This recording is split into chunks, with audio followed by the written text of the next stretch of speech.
Assalamualaikum warahmatullahi wabarakatuh. Kita dari kelompok 3 mata kuliah manajemen bencana. Di sini kita lagi ada di Komdigi untuk melihat bagaimana sistem emergency response plan dari tim yang ada di Komdigi ini. Teman-teman yang ingin lihat kelanjutannya, cek it out. Kementerian Komdigi terletak di Jalan Medan Merdeka Barat nomor 9 Jakarta Pusat yang terdiri dari 3 buah gedung. Gedung depan, gedung belakang AB, dan gedung aneks. Gedung depan terdiri dari 8 lantai, gedung belakang A dan B terdiri dari 8 lantai, dan gedung aneks terdiri dari 3 lantai, seperti adanya fasilitas, ruang kerja, ruang rapat, pantry, toilet, dan area evakuasi.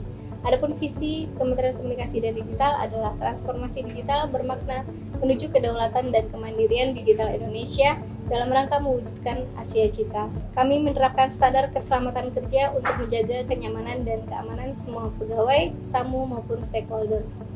Tangga darurat di gedung depan terdapat dari 3 sisi utara, sisi tengah, dan juga selatan. Gedung aneks terpusat di tengah-tengah, sedangkan gedung belakang terdiri dari 3 di sisi barat, tengah, dan timur.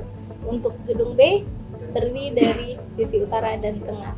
Titik kumpul berada di lapangan Anantakupa, berada di area tengah gedung.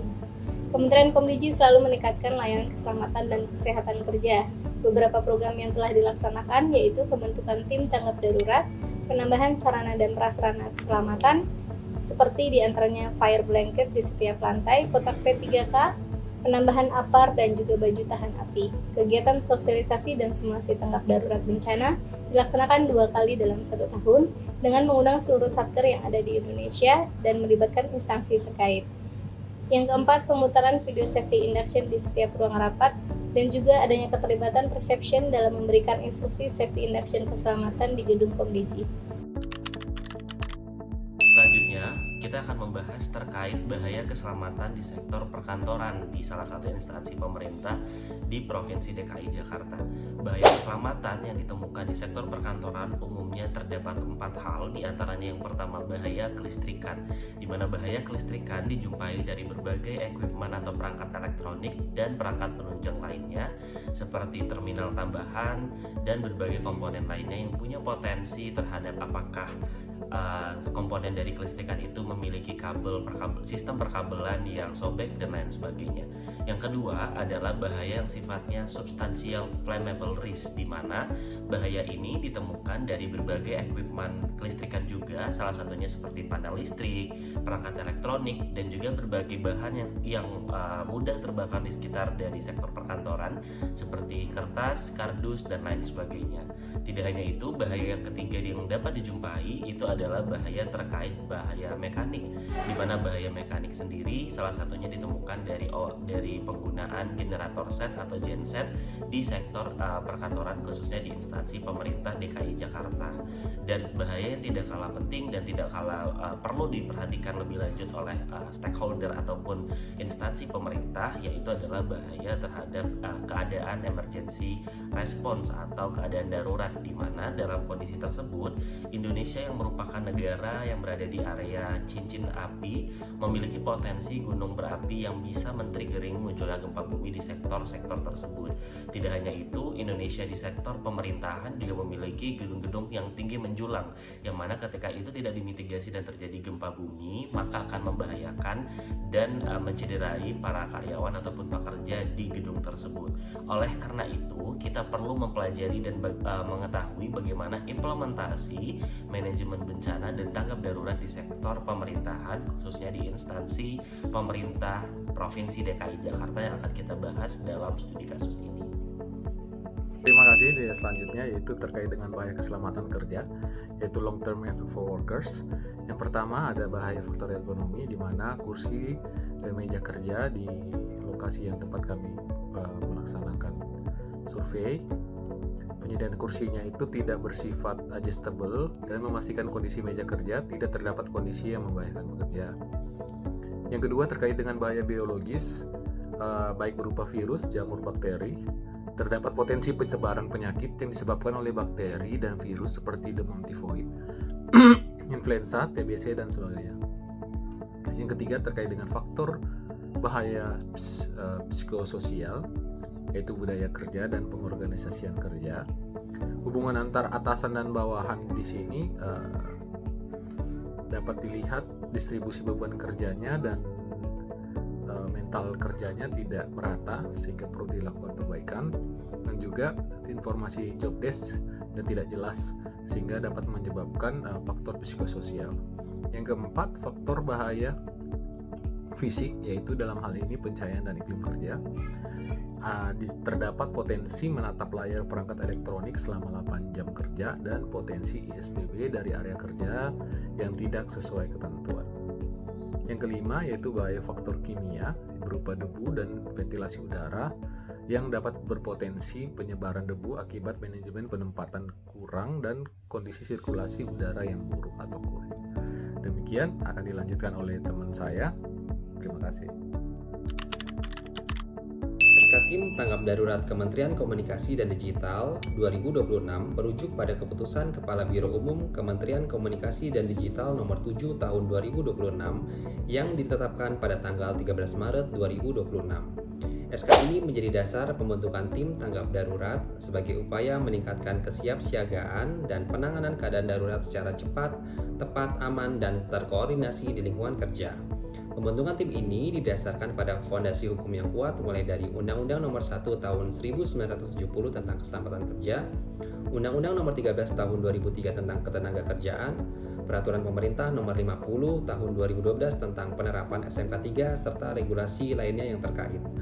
Berdasarkan SK ini dibentuk 9 unsur tim tanggap darurat, yakni pada struktur tertinggi terdapat penanggung jawab gedung yaitu PLT Kepala Biro Umum yang bertanggung jawab menetapkan kebijakan dan mendukung kebutuhan sarana, mengarahkan latihan dan menyusun rencana pemulihan. Di bawahnya terdapat Komandan Tanggap Darurat, yaitu Kepala Bagian Rumah Tangga dan Perlengkapan yang berperan mengendalikan pelaksanaan di lapangan, mengaktifkan tanda evakuasi, memantau kesiapan sarana, membuat laporan dan berkoordinasi dengan pihak terkait. Selanjutnya, penanggung jawab lantai bertugas mengarahkan evakuasi di gedung utama, gedung A dan B, serta gedung aneks.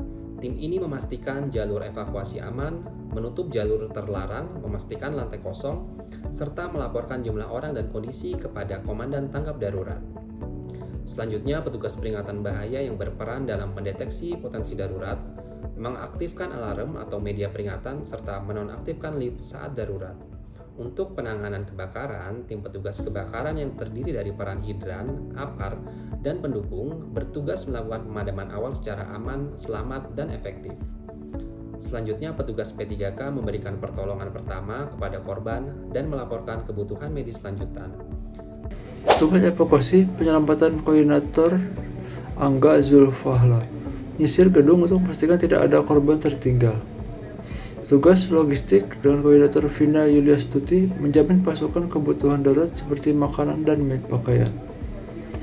Tugas pemeriksaan bangunan secara cepat dengan koordinator Riswanto melakukan asesmen cepat kelaikan struktur gedung pasca bencana.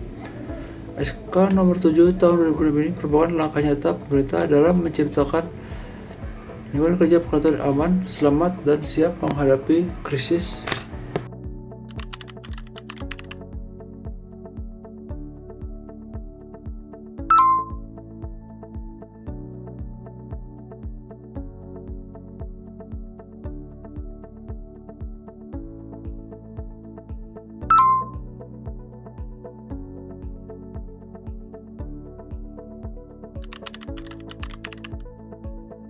Ya, terima kasih Pak Eko. Nggih.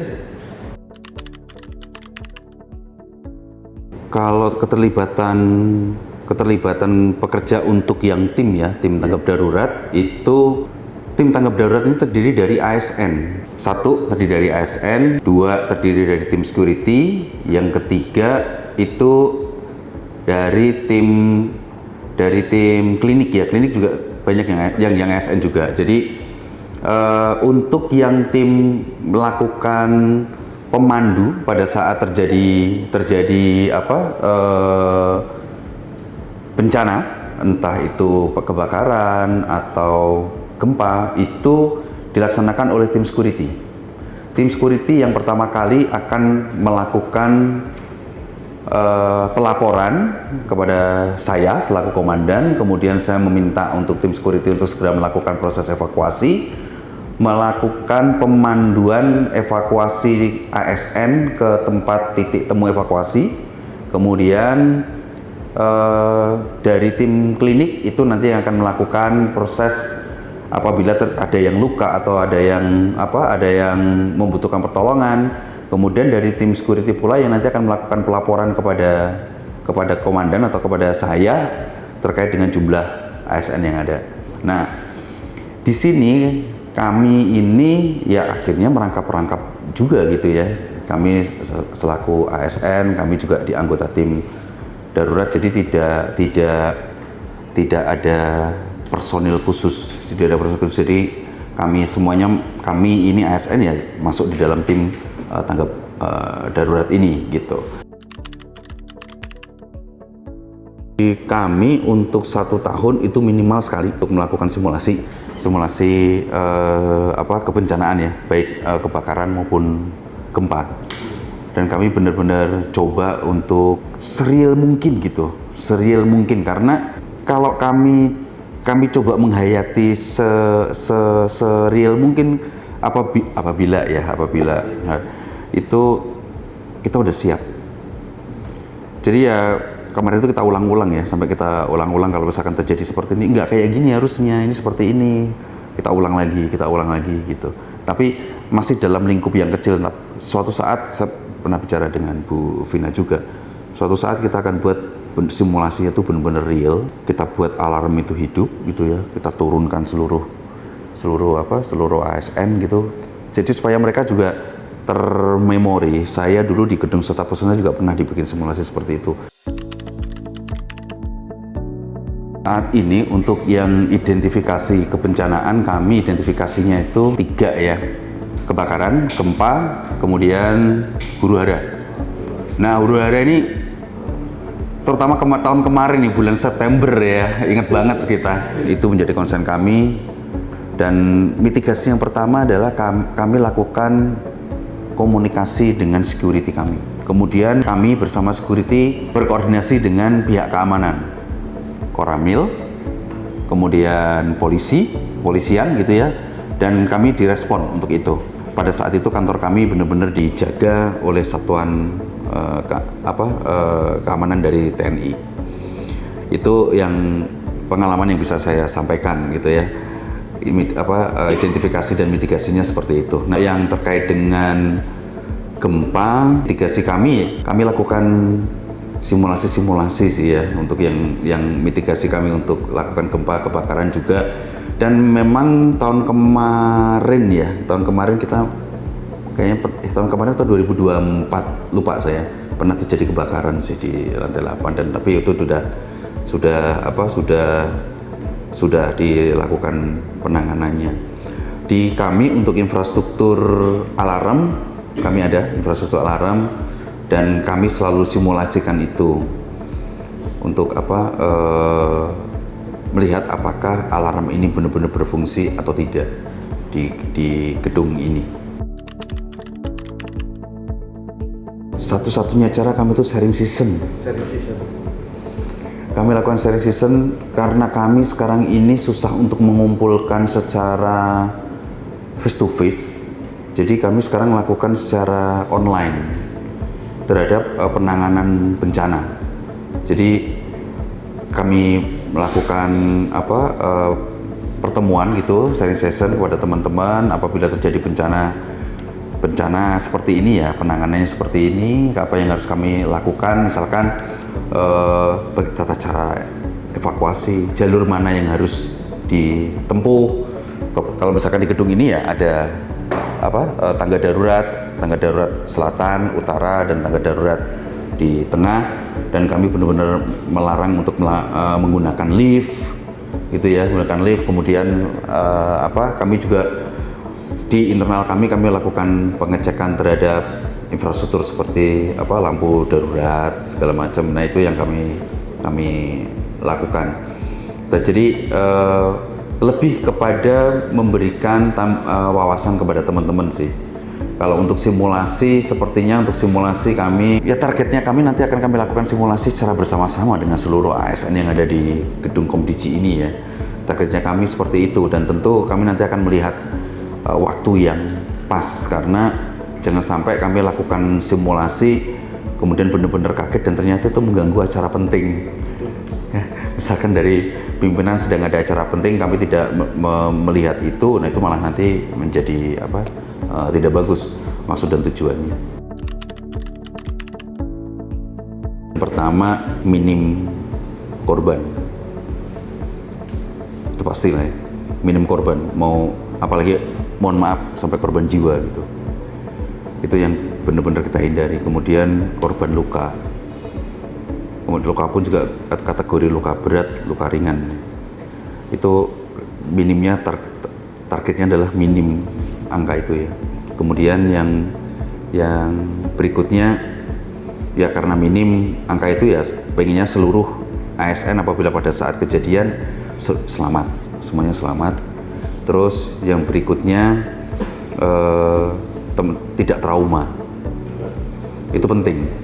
Tidak trauma karena dengan banyaknya simulasi, dengan adanya simulasi, dengan adanya sharing season kepada teman-teman, itu teman-teman lebih mawas diri bahwa pertama, gedung kita ini gedung yang lama gitu ya, kemudian potensi terhadap gempa itu tetap ada karena kita struktur dari tanah yang ada. Kemarin juga udah dapat wacana dari BPBD DKI terkait dengan struktur tanah yang di area DKI ini, terutama yang di area dekat di Monas. Kemudian yang berikutnya tadi ya, aware, peduli. Yang berikutnya ya kita tetap bisa menerima apabila itu memang terjadi. Itu tadi nggak trauma ya, targetnya itu, dan ya diharapkan tidak terjadi sih. Mereka punya tim sendiri, mereka melaporkan kepada kantor pusat masing-masing. Misalkan kayak di Direktorat Jenderal Infrastruktur Digital, mereka itu punya 35 UPT. Dan 35 UPT itu terkait dengan hal ini sudah dihandle oleh Sekretariat Jenderal. Sekretariat Direktorat Jenderal yang nantinya juga akan berkoordinasi pada kamu. Gitu, tapi mereka udah punya IRT sendiri-sendiri. Kalau kami limbah saat ini, kami sudah ada penanganan untuk limbah, terutama mohon maaf yang di area toilet perempuan ya. Itu kami ada penanganan limbah khusus terkait itu gitu, dan itu tempatnya juga khusus, plastiknya segala macam khusus. Jadi dan itu dibuang ke, gak sembarangan buangnya. Kemudian kami juga di sini nih di area Anantakupa itu juga ada STP ya, STP. Jadi itu pengelolaannya ada di situ. Kami selalu cek setiap bulan. Kemudian dan itu tidak serta merta langsung kami buang, ada pengolahannya di sana. Ini teman-teman yang ada di SK ini semuanya kami ikutkan workshop penanganan bencana darurat, kebakaran, gempa bumi, itu kami ikutin. Saya sendiri ikut. Jadi kami tuh rutin melaksanakan ini setiap tahun, makanya minimal itu 1 kali kami mengundang stakeholder kami, misalkan dari Dinas Pemadam Kebakaran, kami memanggil dari kemarin BPBD, kemudian kita minta untuk diskusi bersama kami, kemudian mengevaluasi tata cara evakuasi kami apakah sudah benar atau tidak.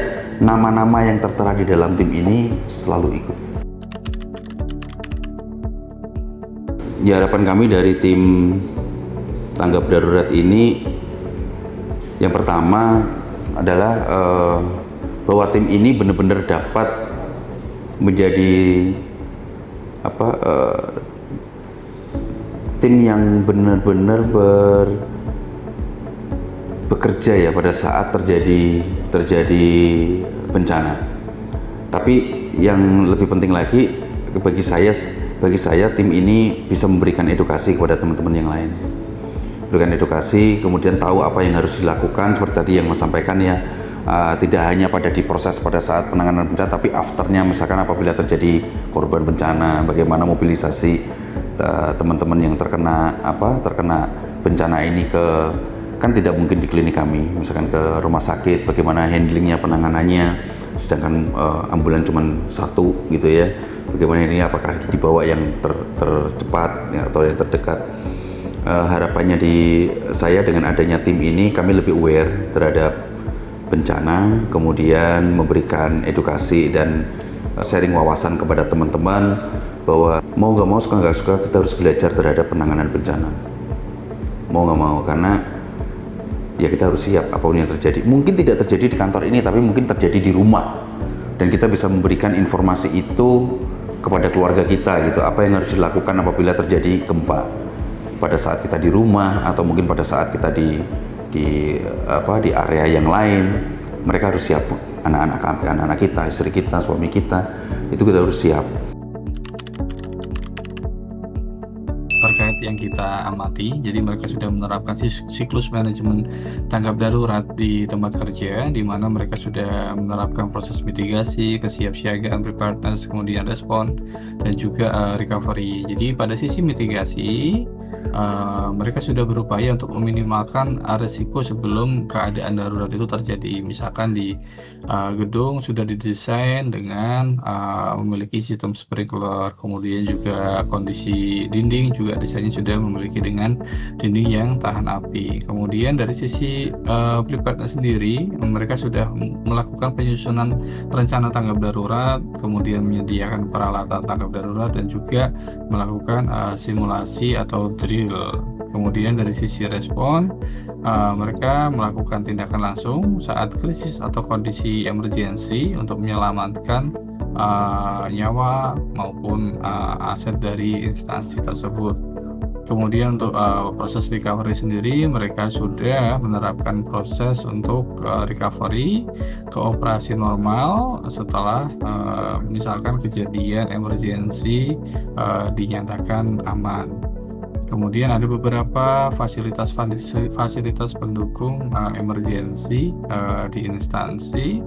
Yang pertama seperti early warning system. Jadi di lokasi kantor sudah dilengkapi dengan detektor asap dan panas, kemudian juga sudah terdapat manual fall point atau break glass, kemudian juga alarm bell dan strobe light. Kemudian untuk firefighting sendiri, sudah terdapat alat pemadam api ringan, kemudian sudah ada indoor hydrant box, kemudian juga dilengkapi juga dengan automatic sprinkler system yang berada di atas plafon. Kemudian untuk evacuation-nya sendiri sudah dilengkapi dengan evacuation exit door yang dilengkapi dengan lampu yang menyala sendiri saat kondisi emergensi. Kemudian pintu juga sudah dilengkapi dengan panic bar, kemudian juga sudah terdapat evacuation chair di area tangga.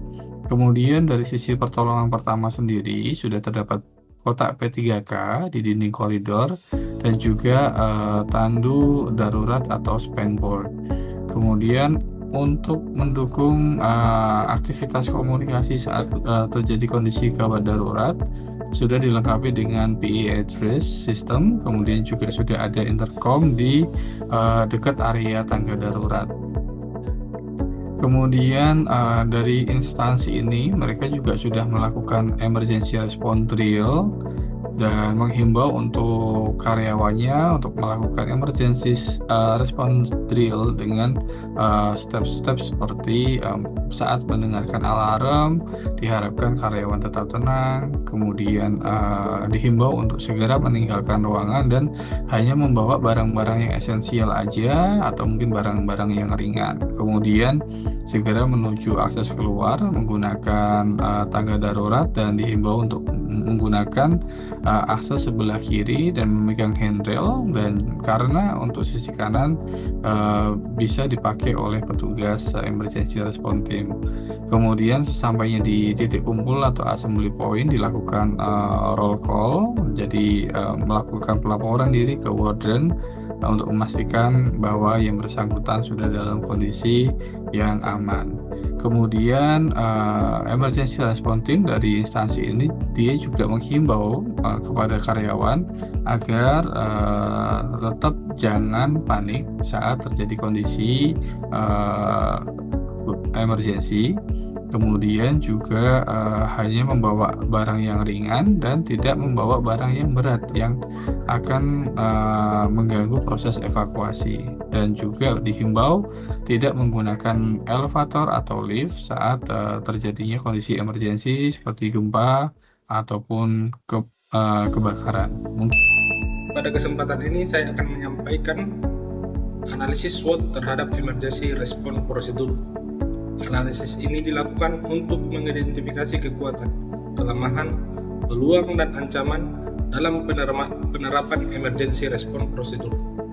Berdasarkan hasil analisis SWOT, perusahaan telah memiliki beberapa kekuatan utama, yakni tersedianya prosedur tanggap darurat, kemudian tim tanggap darurat yang tugas dan tanggung jawabnya sudah jelas, kemudian fasilitas yang memadai, dukungan manajemen yang kuat, serta pelaksanaan simulasi secara berkala. Namun demikian, masih terdapat beberapa kelemahan yang perlu diperbaiki, seperti pemahaman pegawai yang belum merata terhadap prosedur tanggap darurat, partisipasi simulasi yang belum optimal, potensi keterlambatan komunikasi, ketergantungan pada personel tertentu, serta perlunya peningkatan tindak lanjut hasil evaluasi simulasi. Di sisi peluang, organisasi dapat memanfaatkan perkembangan teknologi digital untuk peringatan dini dan meningkatkan kompetensi melalui pelatihan dan sertifikasi. Sementara itu, di sisi ancaman yang perlu diantisipasi meliputi risiko kebakaran, bencana alam, kepadatan penghuni gedung, gangguan komunikasi, kepanikan saat evakuasi, serta gangguan pada pusat data dan infrastruktur digital. Ini juga dapat berpengaruh terhadap emergency response. Berdasarkan kondisi tersebut, strategi yang kami rekomendasikan adalah memanfaatkan kekuatan yang ada untuk mengembangkan sistem tanggap darurat berbasis teknologi, meningkatkan pelatihan dan simulasi, memperkuat koordinasi dalam menghadapi berbagai ancaman, meningkatkan sosialisasi kepada seluruh pegawai, serta melakukan evaluasi dan perbaikan berkelanjutan agar kesiapsiagaan organisasi semakin efektif dan respon terhadap keadaan darurat dapat berjalan dengan cepat, tepat, dan terkoordinasi. Untuk memastikan emergency response prosedur dapat berjalan secara konsisten dan berkelanjutan, perlu adanya metode plan, do, check, and action, atau kita bisa singkat PDCA. Yang pertama, pada tahapan plan atau perencanaan dasar, di sini tim K3 dan manajemen suatu instansi atau perusahaan melakukan perencanaan dokumen ERP atau merevisi dokumen ERP yang ada setiap tahunnya berdasarkan kondisi real di lapangan. Pada tahapan ini juga perlu adanya penetapan SLA atau Service Level Agreement terkait waktu evakuasi saat terjadinya kondisi darurat. Sebagai contoh, bisa ditetapkan waktu evakuasi untuk bangunan bertingkat, di mana bangunan lantai 1 sampai dengan lantai 3 diberikan SLA sebesar 3 menit untuk melakukan evakuasi, dan bangunan lantai 4 sampai dengan lantai 7 diberikan waktu sebesar maksimal 5 menit untuk melakukan evakuasi. Lalu di tahapan kedua, yaitu tahapan do. Aktivitas utamanya adalah melakukan kegiatan simulasi bisa sebanyak 3 kali dalam 1 tahun, di mana 2 kali kegiatan simulasi direncanakan dan 1 kali kegiatan simulasi dilaksanakan secara mendadak. Hal ini tujuannya adalah untuk melihat kondisi real di lapangan, melihat respon real dari pegawai yang ada di suatu gedung. Indikator keberhasilannya juga kita harus ukur dengan minimal kita melibatkan 95% partisipan dari pegawai. Masuk ke dalam tahapan ketiga, yaitu tahapan cek atau evaluasi, di mana pada tahapan ini evaluasi dilakukan dari hasil simulasi. Hasil evaluasi ini kita bisa melihat dari yang pertama, waktu evakuasi, yang kedua, jumlah peserta, yang ketiga, kesiapan sarana tanggap darurat, ataupun hingga yang keempat, kita bisa melihat evaluasi dari sisi matriks zero injury, atau kita bisa lihat kondisi keadaan 0 cedera yang terjadi saat evakuasi. Untuk memastikan juga penilaian kita ini objektif, itu kita bisa melakukan kolaborasi dengan pihak ketiga seperti BPBD untuk bisa melakukan kegiatan audit terhadap emergency response prosedur yang ada. Setelah dilakukan evaluasi, kita masuk ke dalam tahapan keempat, yaitu tahapan act atau tindak lanjut, di mana pada tahapan ini hasil evaluasi yang kita miliki itu pasti akan menghasilkan beberapa gap, kekurangan ataupun weakness. Nah, di sini dipetakan lalu dilakukan tindak lanjut untuk pemenuhannya, sehingga untuk kedepannya kegiatan tanggap darurat kita itu bisa mendekati angka yang maksimal. Dan diharapkan dengan adanya PDCA ini, emergency response prosedur yang ada itu bisa berjalan secara berkelanjutan. Kesimpulan emergency response instansi pemerintah Provinsi DKI Jakarta. Yang pertama, mitigasi bencana dan emergency response prosedur atau ERP merupakan bagian penting dalam melindungi pegawai, aset, serta keberlangsungan layanan publik. Yang kedua, instansi telah memiliki prosedur tanggap darurat, tim respon, fasilitas keamanan, serta program simulasi yang mendukung kesiapsiagaan menghadapi berbagai kondisi darurat. Yang ketiga, keberhasilan penanganan keadaan darurat memerlukan koordinasi yang baik, komunikasi yang efektif, serta partisipasi aktif seluruh pegawai dalam pelatihan dan simulasi berkala. Yang keempat, pemanfaatan teknologi digital, sistem peringatan dini, dan kerjasama dengan instansi terkait dapat meningkatkan efektivitas respon dan mengurangi dampak bencana. Yang kelima, dengan penguatan budaya keselamatan, evaluasi berkelanjutan, dan peningkatan kompetensi SDM, instansi pemerintah dapat mewujudkan lingkungan kerja yang lebih aman, tangguh, dan siap menghadapi darurat. Dan yang keenam, kesiapsiagaan yang baik bukan hanya menyelamatkan aset, tetapi juga melindungi nyawa dan menjamin keberlangsungan pelayanan publik. Baik, berdasarkan kajian yang telah disampaikan, terdapat beberapa rekomendasi yang dapat dilakukan untuk meningkatkan kesiapsiagaan bencana tanggap darurat. Yang pertama itu meningkatkan kompetensi melalui pelatihan dan simulasi secara berkala. Yang kedua yaitu mengoptimalkan komunikasi dan sistem peringatan dini agar respon darurat lebih cepat. Yang ketiga yaitu memperkuat koordinasi dan kerjasama antar pihak terkait untuk meningkatkan kesiapsiagaan. Nah, yang terakhir, yang keempat, melakukan inspeksi pemeliharaan sarana dan prasarana tanggap darurat secara rutin guna memastikan seluruh fasilitas siap digunakan saat kondisi darurat terjadi.